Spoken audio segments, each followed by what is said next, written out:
Masakit talaga kapag nalaman mo na ampun ka lang pala. Yung matagal itong itinago sa'yo ng iyong kinilalang mga magulang. Ngunit ikaw, kung sa'yo nangyari ang bagay na to, babalik ka pa ba sa dati mong mga magulang? Kung ganon, ay tunghayan mo ang istoryang ito na tiyak ay kapupulutan mo ng aral. Walang balak si Mang Cesar at Aling Sora na sabihin sa kanilang anak na hindi sila ang tunay nitong mga magulang. Kaya bago pa man dumating sa kanilang buhay ang bata, ay nagpakalayo-layo na sila ng tirahan. Yung walang tao ang nakakakilala sa kanila. Kahit mahirap ang buhay ay handa nilang ibigay ang lahat sa bata at ituturing nila ito na parang sa kanila talaga nang galing. Sora, maghahanap ako ng maraming trabaho para mabigyan natin siya ng magandang buhay.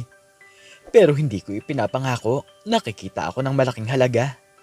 Alam mo naman na grade 3 lamang ang aking natapos, sabi ni Mang Cesar. Walang problema. Alam ko naman na ginagawa mo ang lahat para sa ating tatlo. Nakangiting sagot ni Aling Sora. Ngunit mabilis talagang kumalat ang mga bali-balita na hindi nila tunay na anak si Angelica.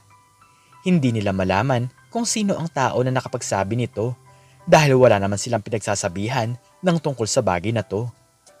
Madalas mabuli ang bata sa eskwelahan at sinasabihan ito ng kanyang mga kaklase na siya ay ampun lamang.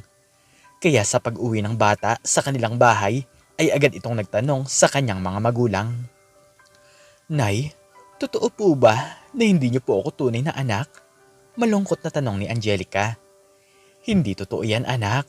Huwag kang maniwala sa mga sinasabi ng iba, sagot ni Aling Sora. Nagkatinginan na lamang ang mag-asawa dahil dumating na nga ang ikinakatakot nila. Simula nang pumasok din sa eskwelahan si Angelica ay palagi din siyang hinahamak dahil mahirap lamang sila. Kaya inggit na inggit talaga ang bata sa kanyang mayayamang mga klase.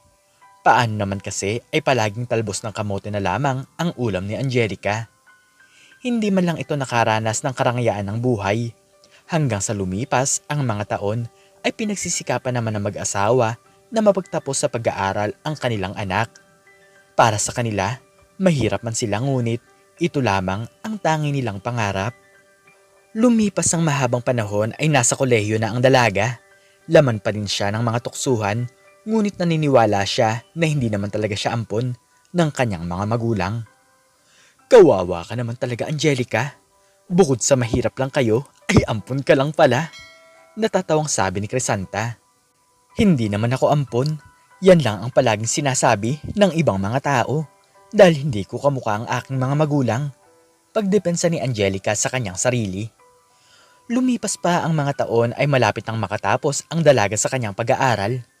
Isang araw ay lumabas sila ng bahay upang mamili sa palengke ng kanilang lulutuing ulam.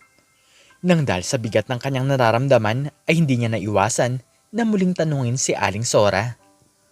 Nay, palagi pong sinasabi ng mga tao na hindi niyo raw po ako tunay na anak. Hindi ko na po malaman kung ano ba talaga ang katotohanan. Malungkot na sabi ni Angelica.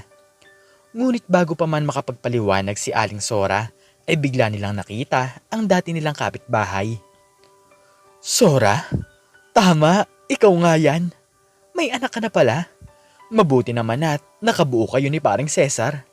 Sa pagkakaalam ko kasi ay wala na daw kayong pag-asa. Masayang sabi ni Aling Nena.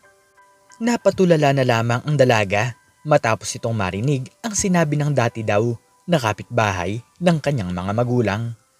Malakas ang kanyang kutob na totoo nga ang sinasabi ng ibang mga tao tungkol sa kanyang tunay na pagkatao.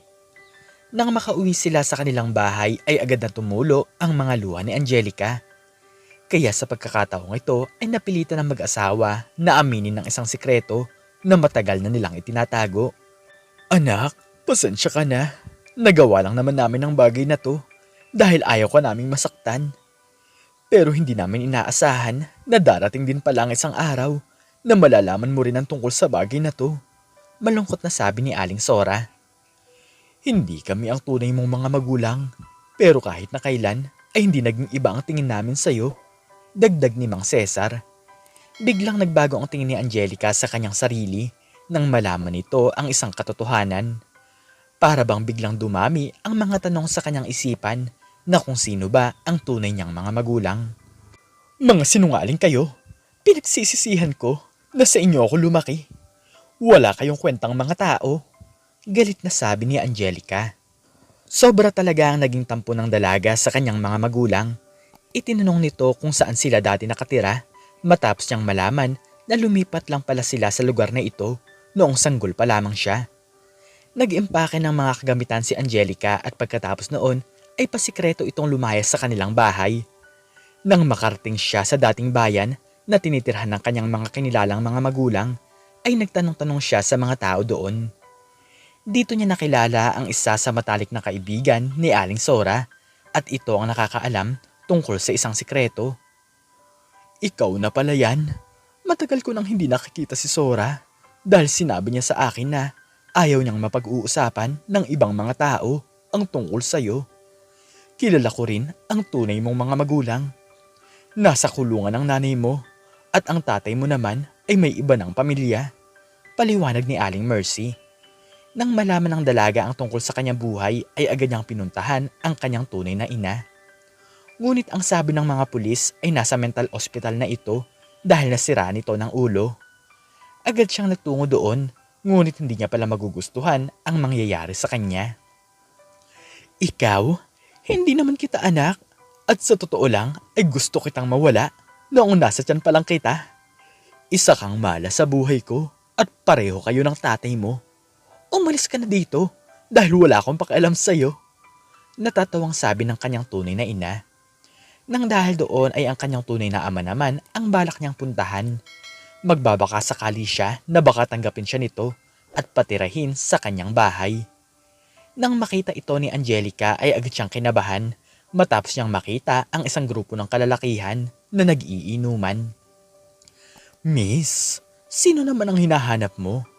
Baka pwedeng umupo ka muna dito at makipag-inuman. Sa ganda mong yan ay hindi mo pagsisisihan. Natatawang sabi ng kanyang tunay na ama.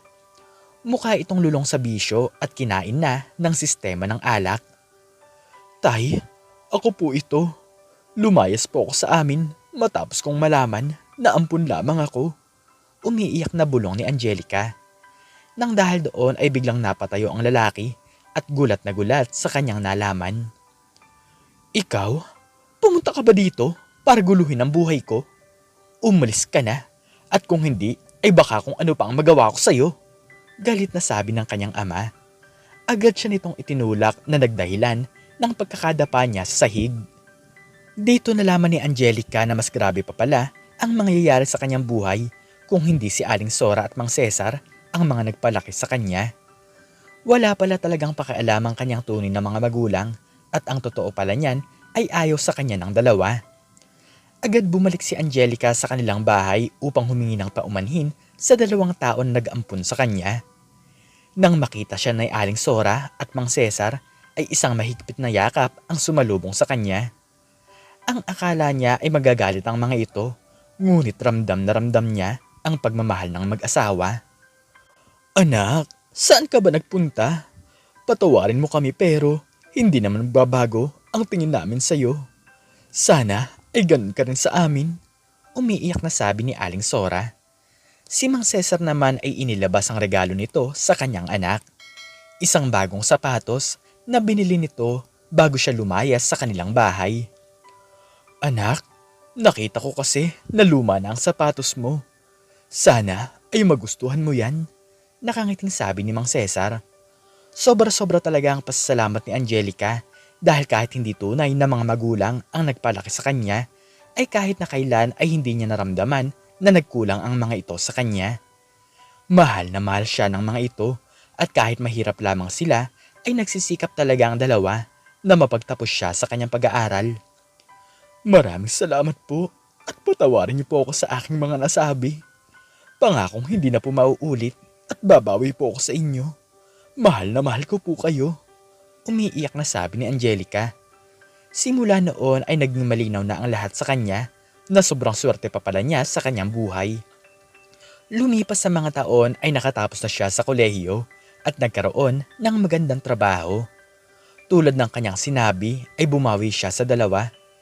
Nagsikap siya sa kanyang buhay upang masuklian ang kabutihan ng dalawang taong nag-aalaga sa kanya. Nay, Tay, ito po ang ating bagong bahay. Sana po ay maging masaya kayo sa aking regalo. Nakangiting sabi ni Angelica. Simula noon ay namuhay sila ng masaya at magkakasama. Ang bawat nangyayari sa ating buhay ay mayroong dahilan. Hindi ka dapat malungkot dahil alam ng Diyos kung ano ang dapat. Palagi ka magpasalamat at magtiwala sa Kanya. Maging positibo ka sa pangaraw-araw at ang problema ay iyong solusyonan. Hindi palaging talo dahil sa bawat pagkakadapa ay pwede kang bumangon. Ikaw, anong natutunan mo sa istoryang ito? I-comment mo sa baba ang iyong natutunan. At hanggang dito na lamang po nagtatapos ang aking istorya at sana po ay nagustuhan niyo ito. Please like, share, and subscribe and click the notification bell para lagi kang updated sa mga bago kong istorya. Muli ay maraming salamat po at God bless us all.